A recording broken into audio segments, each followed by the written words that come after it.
everybody. Oh, not quite. Hey, everybody. Welcome to NBCLA's YouTube page for one of our first ever live streams. My name is Kat.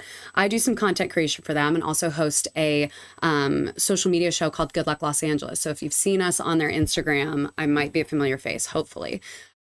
Today, I'm going to bring in our political expert, Conan Nolan, and we're just going to chit chat about the primaries tomorrow, because if you haven't heard, if you have been under a rock, if you have not picked up your phone or turned on a TV, tomorrow is the election day when we will figure out who the top two runoff is for both the California governor's race and the mayoral race, and a couple of other things. The sheriff's up for ballot. But if you, let's see, oh, there we go. California has a jungle primary system, which means that whoever gets the most votes will go into the November election. If somebody gets the majority of the votes, then there is no runoff, but that's what we're working with right now. So we're going to tune into, see what's going on our fast channel right now. Let's see. Stay with me. Do we have anybody there? Let's see. Oh, hello. Hello, NBC. Okay. Even as a mayor, you can't use government property to promote a political campaign or try to get another job. So he should know better, because he's, you know, yeah, I mean, Steve Hilton is hoping, you know, Chad Bianco at this point doesn't matter. What he wants is people who are going to vote for Chad Bianco to vote for Steve Hilton. Once again, this is Conan Nolan. He's going to pop in here as soon as he finishes up on live. And so when Steve Hilton says, Chad, you need to drop out, what he's really is sending a message to his voters. Listen, do you want to have two Democrats at the top of the ticket, not a Republican, to drive turnout? That's what this is all about. I mean, even if a Republican doesn't have a chance of winning statewide in November, just having him there gets more Republicans to turn out in congressional races and assembly races and Senate races, where you do have a chance of winning those races. And for the GOP possibly not to have somebody in the top of the ticket, that would be disastrous. Isn't it almost too late for that, though? Now we've got Colleen Williams. Mailed in or filled out or made up their minds at this point. Normally, yes, but certainly on the Democratic side, there's so many people who wanted to hold onto the ballot just because of this. You know, for example, if you are a big Javier Becerra person and you're thinking, well, I'm going to vote for Javier, but then you see that Emerson poll that says, oh, Steyer may be in, I'll vote for Hilton, because I know that Javier can beat Hilton in the fall. I'm not sure he can beat Tom Steyer. So there's a lot of, you know, so I think people held on to their ballot because, A, they saw what happened to Eric Swalwell, and B, they want to know, okay, strategically, where do I need to go? So, you know, guys like, you know, Matt Mahan, the San Jose mayor, I talked with him today, and he said that drives him nuts. He just thinks people vote for you, who you think should be the right governor, and just keep it at that, instead of trying to figure out, oh, should we have two Republicans or two Democrats, and try to, you know, navigate your ballot that way. But a lot of people have been holding on to that ballot, which is why it's going to be a long night tomorrow. All right. Conan, as always, thank you. My pleasure. We'll see you at the top of the 5 as well. All right, now to the race for LA mayor. Today, the top 3 candidates. Okay, and we are going to have Conan with us in just a little bit as a little treat to talk a little bit more about what he was saying on there. But to recap, he was talking to us a little bit about the fact that so many people are voting last minute in this election. Let's see. Because of what happened to Eric Swalwell. Is there anybody in the comments that can give us their opinions on early voting versus voting in person? Do you guys like actually going and getting your sticker by a pollster or a volunteer at one of the pollings or not? Let's see.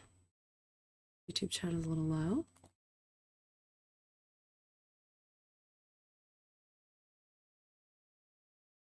Thanks for being patient with us on this, guys.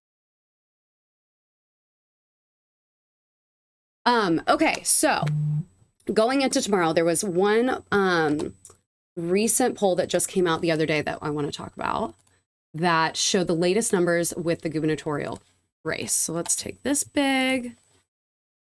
Let's see if we can pull this up. Here we go. Let's get me out of the way. Maybe not. Okay, so the latest polls, this is done by the Emerson College polling initiative, saying that Javier Becerra is polling at 28%, Tom Steyer's at 22%, and Steve Hilton is at 21%. So yesterday, there was a poll that came out that flipped those two. So Steve Hilton was ahead in the middle of Becerra and Steyer. So it's interesting to see how everything is shifting the closer that we get. Let's see. And we've still got, let's see, what do we got? Uruguay. Thank you for tuning in, Uruguay.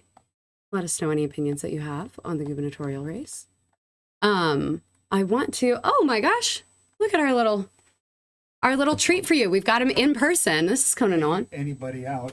Hey, no, come kick out. Let's see. You want to pull this over here? We're live. I've got your, I've got the latest polls up.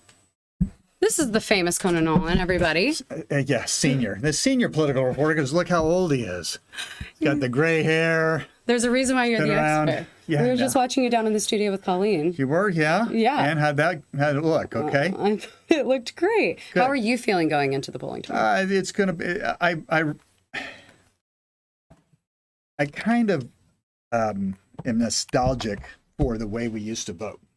What do you mean by that? Well, for generations, so if you look at the way the founders at the beginning of the 250th anniversary of the country, what they were really concerned about was this idea of popular democracy, which hadn't been done before, was that the losers would accept the results. You don't think that happens nowadays? Well, here's the problem. Here's the point. So when the loser, the loser, the side that loses in the election has to feel like they had a fair shot. It was fair. They were treated equal, fairly, and they'll try again next time. So the system that they had, now you could make the argument that they couldn't have mail-in balloting way back then, but the system that we had for generations was everybody had the same amount of information when they went to the polls, and that meant you didn't vote early.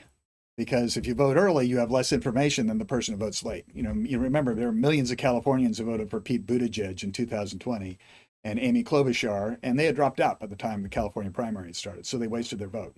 So we make it more convenient for you to vote, but we make it easier for you to waste your vote. They also said that, you know what, under this system, you vote with your neighbors. So you walk into a multi-purpose room at a school or to somebody's garage, and you're with your neighbors. You see your neighbor, they see you. You know that he's a Trump guy. He kind of knows that you're a Hillary Clinton person. But you talk, you're neighborly, et cetera. And there's this visceral, we're all taking time out to cast a ballot. You get a ballot. You walk 10 feet. You vote in private. And then you walk in, you drop it in a box. And there's this physical sense that we've come together as a community on one day to decide the future of the community and the future of the nation. Have we lost that? Yeah, because we vote now in private in our homes. So we don't lock eyes with our neighbors anymore. In addition, the ballot, there's no such thing as a secret ballot anymore because they're all over the kitchen table. And Grandma, have you voted yet? Grandma hasn't voted yet. I had an intern once who was registered up north on election day. And I said, well, it's too bad you didn't register down here. You won't be able to vote. And he said, my dad knows my signature. He's going to vote for me. No. And so a lot. And then this notion, there is not widespread fraud. No question about it. But it's the perception. Mm-hmm. And so when Donald Trump say all these ballots are mailed through the mail, and this comes at a time where we actually depreciate the mail. I mean, the mail, normally you just get flyers that you throw out. So it's the post has actually been, has diminished in gravitas. And so I had another friend who lives in Malibu, and he told me for years he got 3 ballots. He lives alone, 3 ballots. And he kept calling LA County, the elections department saying, listen, the previous owner of the house, they don't live here. Stop sending me their ballots. Now, I didn't vote for them, but it's the perception. And so, and here's the last thing. The other big problem is that when you would go to vote, again, with your neighbors, eye to eye, cast your ballot, stuck it in the box, there was a sense of security. It's going to be counted. But you're putting in Right, yourself. exactly. There's something to be said for the physicality of just doing that. And it was decided that night. That's what we were just talking about before you came in here, Right. about the sort of anticlimacticness of Election Day, because we probably won't know for a week. Right, and I would argue that it's more than just anticlimactic. It adds a sense of a sense of Distrust? it erodes trust when there is no definition. We all voted. Now, why isn't there a decision? Now, in the past, you voted election night, big cheers, concession speeches. Okay, Wednesday, we're back at work. We've decided we're moving on. But now it's going to take days and weeks. And by the way, that allows people like Donald Trump to say, "Oh, what's this is more."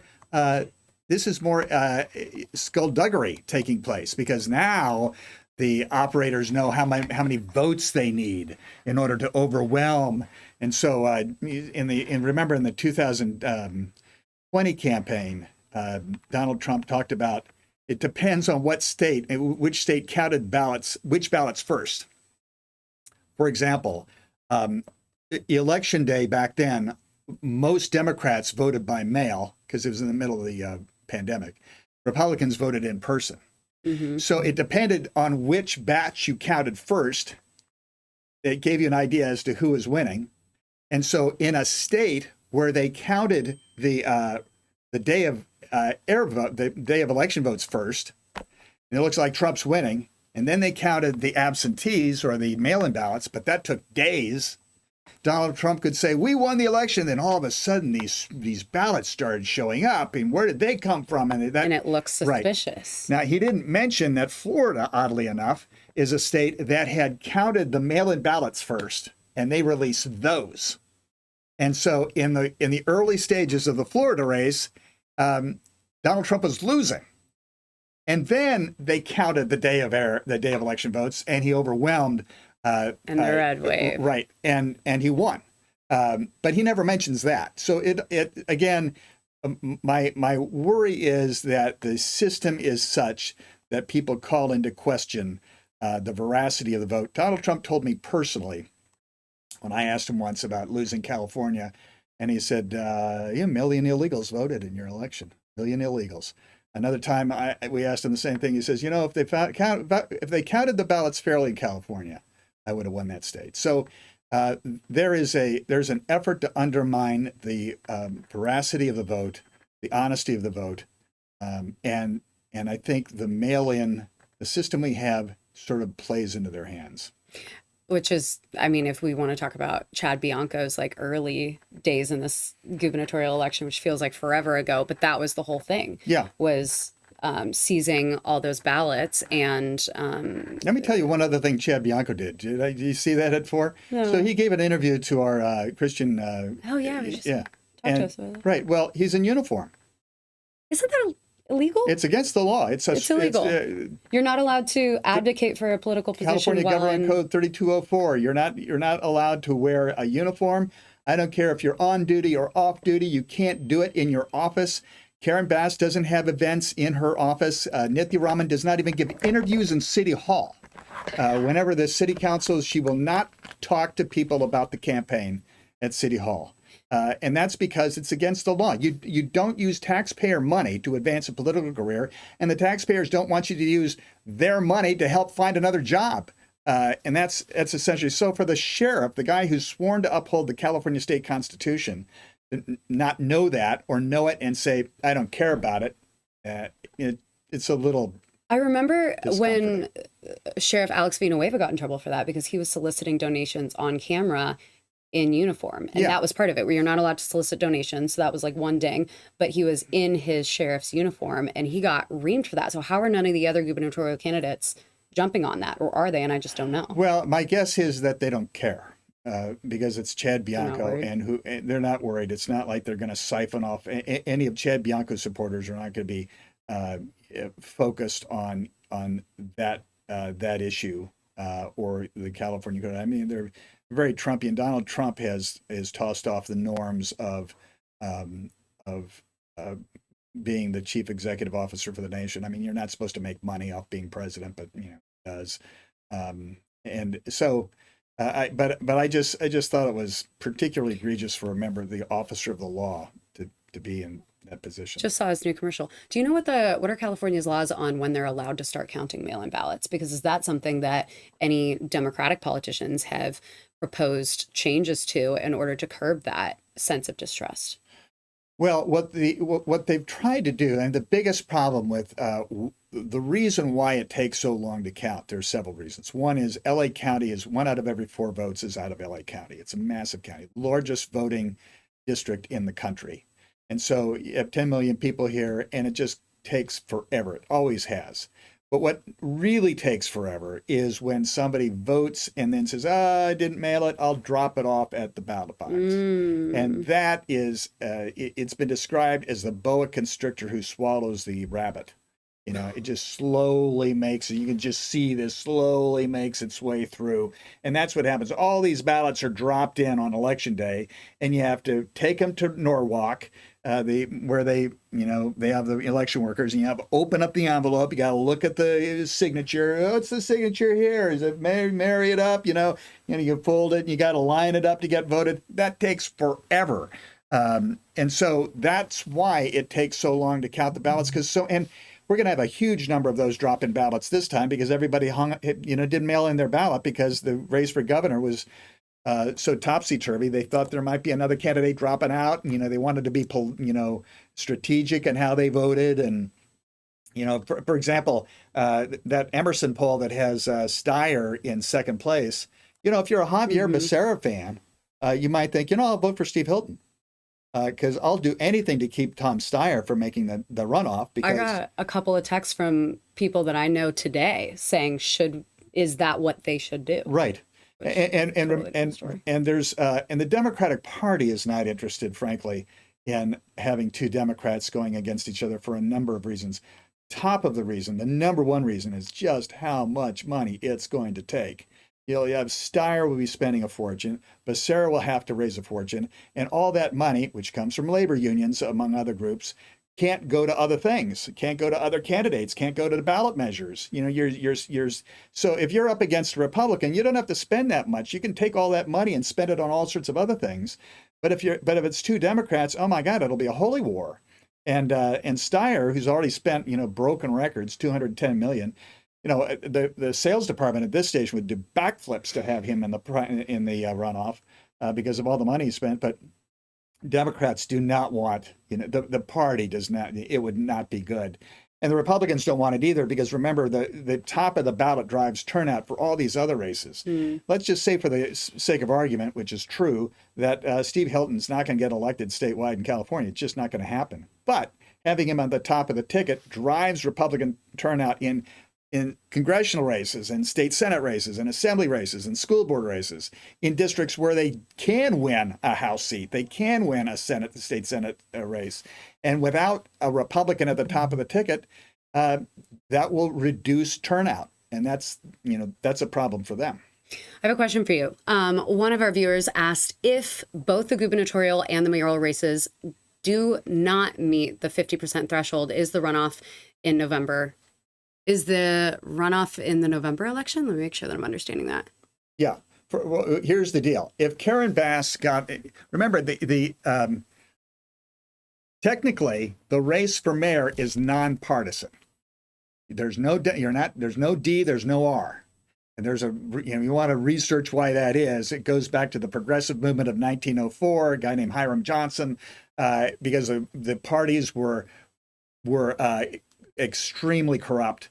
And so initiative, referendum, and recall, direct democracy was established. And they took municipal elections and county elections, made them nonpartisan, and they put them in odd-numbered years. They actually put them in years that were separate from all the other partisan races.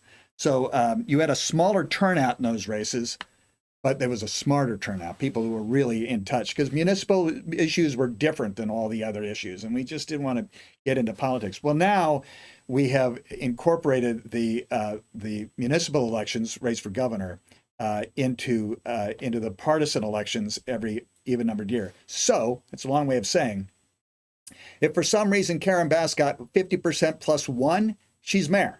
she would win it outright. And there is no November. No November runoff. That's not the case in the race for governor, because this is a top 2 primary system. We want to give people a choice regardless. And so in all practicality, nobody's going to come close to 50% in either of those races. Not this year, but correct me if I'm wrong. That is what happened with Karen Bass and Rick Caruso 4 years ago, right? Karen Bass won outright in the primary? No, Karen Bass was in November. November. And she This is why we have him. yeah, and they spent a lot of money. It was a and I think that's one of the reasons why he didn't run this time, was that he spent a lot of money, had a lot of support, and yet he lost by 7 or 8 points.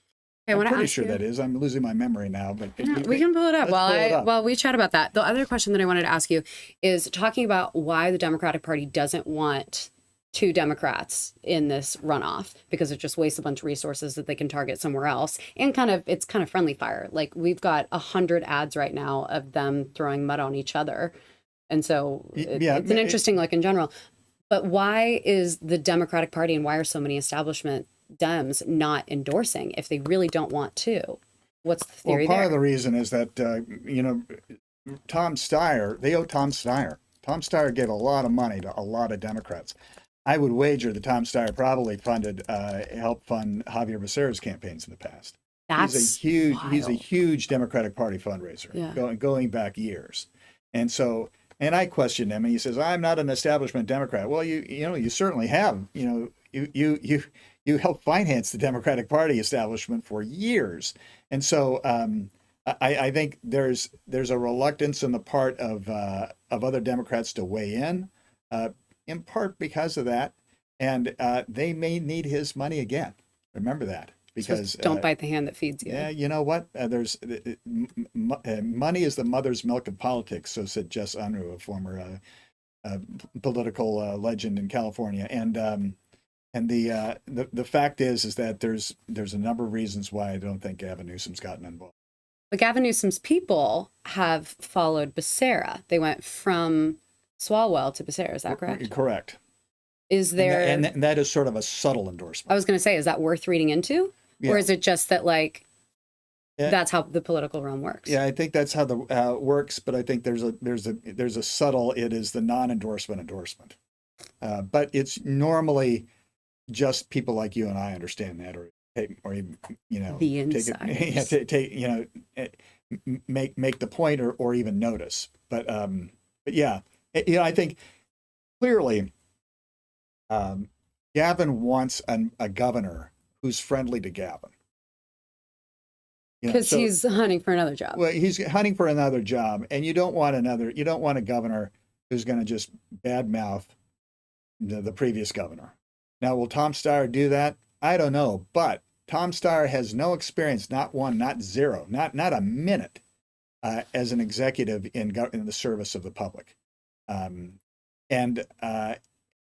so there's a concern, I think, on their part that the wheels will come off the wagon if he's governor, because he might not know what he's doing, at least for a while. It's going to take a while for him to get his feet. Now, he's told people privately that he will hunt down the smartest people. He'll have some great advisors, et cetera. We've heard that before, and maybe there's something to it. But the fact is, I think Newsom is similar to most Democrats based on the polling that we've seen, or at least a plurality, and that is they want to go with somebody they know, a known commodity, and that's Javier. You mentioned something about Steyer bringing in the best and the brightest because he doesn't have any experience, and that there's a tie to the mayoral race there, because that's the exact same thing that Spencer Pratt is saying. But I want to put a pin in that because we got a good question in the chat talking about a lot of the judges on the ballot. Specifically for Superior Court positions, and haven't heard a lot about that. Can you talk to us at all about the judges? Because the way that judges are qualified or not qualified is very, very interesting. It's just a website basically saying very qualified, not qualified, or somewhat. Is that right? Yeah. I mean, the Bar Association weighs in. They don't endorse, but they just give you a value. If somebody who's just an attorney and never done anything other than just looking for a job, they're not going to get a qualified or very qualified. and ostensibly it doesn't relate to their outlook on criminality or their whether they're left or right. It's whether It's they've bipartisan or unpartisan. right, nonpartisan, and There you go. but it's based on whether or not they know the law. And you can come down, on various sides of the law, but you first have to know it. And so they weigh in. Some people will go to, and this is where endorsements do work. And endorsements normally aren't all that important, frankly. But if you don't know anything about anybody, but let's say you're a progressive Democrat, I mean, you're a Bernie Sanders Democrat, you'll go to, the website for the Democratic Socialists of America or for LA NOC or a few of these organizations and see who they've done the legwork. Who are they endorsing? Or if you're a little more conservative, you go to the LA Daily News, say who are they endorsing? Because the Daily News of the voice of the San Fernando Valley for years is a little more conservative than the LA Times. So those kind of endorsements actually do help, and I think a lot of people look for them. Of course, more than anything else, I'm going to hang up on that. More than anything else, is the identifier underneath the name. That's a big deal. So a law and order voter will look for deputy district attorney. A non-law and order voter or one who's more progressive, looking at alternative means for law enforcement and for and alternatives to incarceration, might look for a public defender, and that moniker underneath or description underneath the name is huge. So that's what gives you an inkling. It is completely, and there are fights over that. People will go to court over it. They'll challenge somebody else's, because it gives you it labels you to the voter. And that's the only variable that you have anything. Completely. Okay. Do you have to go at 5? Well, let me. Oh, shit. Was that a call? Yes, I got to go. All right. Bye, Conan. You're the best. Thank you so much for talking with us. And thank you guys all for the amazing questions. That was so exciting. Every time that I talk to that man, I learn so much. So we're going to pull that down. If you guys have any other questions, I can pop on here for just a couple of minutes. I'm always the most confused by the judges as a voter. Let's see. Looks like we got some great questions. Okay, so as for tomorrow, if you have not voted, look for your nearest polling spot. You can register same day in California, but not every polling spot is qualified for same day registration. Not every polling spot is a place that you can drop off a mail-in ballot. So make sure that you go to the proper websites for that. And we will be here live at about 9 o'clock tomorrow. And we've got a lot of amazing experts that are going to be in the building talking to us about their various niches in this political world. Again, as we talked about, the results are going to start coming out at 8, but it's very unlikely that we're going to have any sort of major answers in a race that is this contentious in both the gubernatorial and the mayoral realms. So you're just going to have to be patient with us. None of us are as happy about it or any more or less happy about it than any of you guys are. But it is a really important day. So make sure that you encourage the people around you to register. As always, if you are in line when the polls close, stay in line because you can still drop off your ballot or vote. And if you have any questions, you can find me on Instagram at cat_, that's not my Instagram, Cat Hendrick. DM me any questions that you have. And I will try my best to answer them on tomorrow's live stream. We're going to have a lot of amazing talent, in the house, and we'll just watch as the craziness unfolds. This has been one of the most wild elections that I have been, privileged enough to cover. And I'm sure that there are lots more surprises in store for us. So come along for the ride, and hopefully we'll see you back here tomorrow at 9 o'clock. Thank you guys for all the questions. We'll see you